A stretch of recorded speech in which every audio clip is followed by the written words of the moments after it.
আমেরিকার সাথে ভারতের যে বাণিজ্য চুক্তিটা হলো এবং এই বাণিজ্য চুক্তি আগামী বিশ্বতে কী ইম্প্যাক্ট ফেলবে, ভারতের অর্থনীতিতে কী ইম্প্যাক্ট ফেলবে এবং বিশ্বজুড়ে যে ভারতের কৌশলগত অবস্থান অর্থনীতিতে যেটা হলো সে বিষয়গুলো নিয়ে আমি এই প্রতিবেদনটিতে আলোচনা করব। নমস্কার প্রিয় দর্শক বন্ধু, আমি সাহেব। আপনারা দেখছেন নিউজ স্পাইসি ইউটিউব চ্যানেল। আমি এই চ্যানেলের মাধ্যমে বিভিন্ন দেশ বিদেশের রাজনৈতিক বৈদেশিক খবরগুলোর ব্যাখ্যা ও বিশ্লেষণ করে থাকি। আপনারা এই চ্যানেলটিকে সাবস্ক্রাইব করে রাখুন। তো বলি যে ফেব্রুয়ারি মাসের যে ডিলটা হলো, যে ভারত এখন 18% কম শুল্কে, মানে 18% শুল্কে ভারত এখন আমেরিকার সঙ্গে বাণিজ্য করতে পারবে। তো যে বিষয়ে দেখা গেছে যে অন্যান্য যে সমস্ত দেশগুলো ছিল তাদের তুলনায় সব থেকে কম শুল্ক ভারতকে দিতে হবে।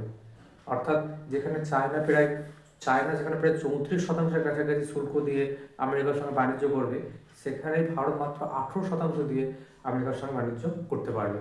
অর্থাৎ এই যে শুল্ক হ্রাসটা হলো, এর ফলে কি হবে না, ভারতের যে সমস্ত শিল্পগুলো রয়েছে, টেক্সটাইল, জুয়েলারি, আইটি, পরিষেবা, কৃষিপণ্য, এইসব কিন্তু সেক্টরগুলো উন্নতি হবে এবং ভারতের যে মেড ইন ইন্ডিয়া যে প্রোডাক্টগুলো রয়েছে সেগুলো আমেরিকার বাজারে সস্তা হবে।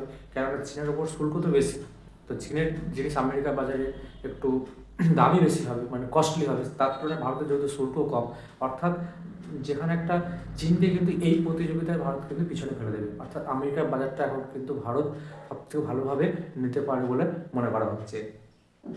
এছাড়া যেটা কৌশলগত যেটা জয়টা হলো যেটা হলো চীনকে কিন্তু একপাশে করে দেওয়া হলো। অর্থাৎ আমেরিকা এবং চীন, আমেরিকা কখনোই চায় না যে বিশ্বজুড়ে চীনের বাজারটা ছেড়ে যাক এবং সেখানে ভারতকে এইভাবে তুলে আনা, মানে 18% কম শুল্ক দিয়ে মাত্র ভারত রপ্তানি করতে পারবে। এর ফলে কী হবে যে বিশ্ববাজারে কিন্তু চীনের যে একাধিক আধিপত্য সেটা কিন্তু কমে যাবে। অর্থাৎ ভারত এখন চীনের থেকেও এগিয়ে যায় বলে মনে করা হচ্ছে, বিশেষ করে এই বছরগুলো, আগামী বছরগুলোতে যেটা কিন্তু তথ্য কিন্তু উঠে আসবে। এছাড়া কী হবে, এই যে রপ্তানি সেক্টর বাড়ে ভারতের, যে আমেরিকার বাজার যদি ভারত পেয়ে যায় হিউজ পরিমাণে, সেক্ষেত্রে ভারত থেকে যে রপ্তানির পরিমাণ সেটা কিন্তু বাড়বে। এর ফলে ভারতের যে জিডিপি সেটাও কিন্তু বাড়বে।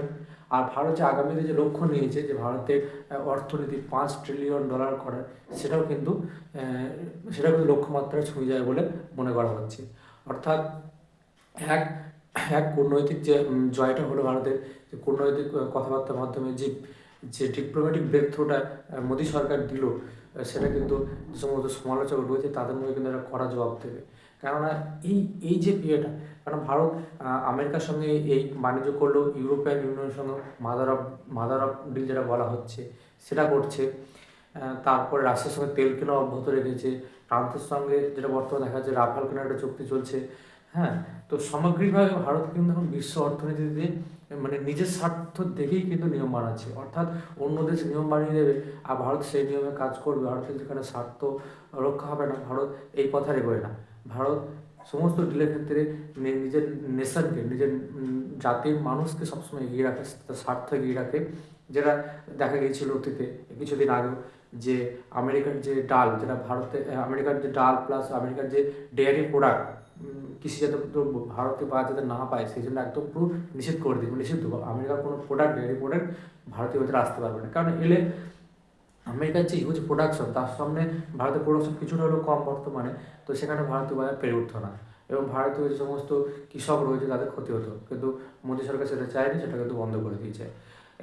এখন ভারত নিজের স্বার্থে নিয়ম বানায় এবং অন্য দেশকে আলোচনার টেবিলে আসতে বাধ্য করে, যেটা কিন্তু দেখা গিয়েছে এই সময়, এবং তার ফলে ভারত নিজের স্বার্থটা বজায় রাখে। এই যে চুক্তি হলো ভারত এবং আমেরিকার মধ্যে, এবং এই 18% শুল্কে ভারত এখন রপ্তানি করতে পারবে, এর ফলে ভারতের যে আগামীতে অর্থনীতিতে টার্গেট রেখেছে বিশ্বের তৃতীয় বৃহত্তম হয়ে যাওয়ার, সেটা কিন্তু তার দিকে কিন্তু এক ধাপ এগিয়ে যায় বলে মনে করা হচ্ছে। তো আগামীতে দেখা যাবে যে ভারত এবং ইউএসের সম্পর্ক, বাণিজ্যিক সম্পর্ক কোন পর্যায়ে পৌঁছায়। তো আমাদের কি মনে হয় যে এই যে ডিলটা হলো ভারত এবং আমেরিকার মধ্যে, সেটা ভারতীয় অর্থনীতিতে কতটা প্রভাব ফেলে বলে মনে করা হয়, সেটা আপনারা কমেন্ট বক্সে লিখে জানাবেন। আমি প্রতিবেদনটি ব্যাখ্যা এখানে শেষ করব। ধন্যবাদ প্রিয় দর্শক বন্ধু।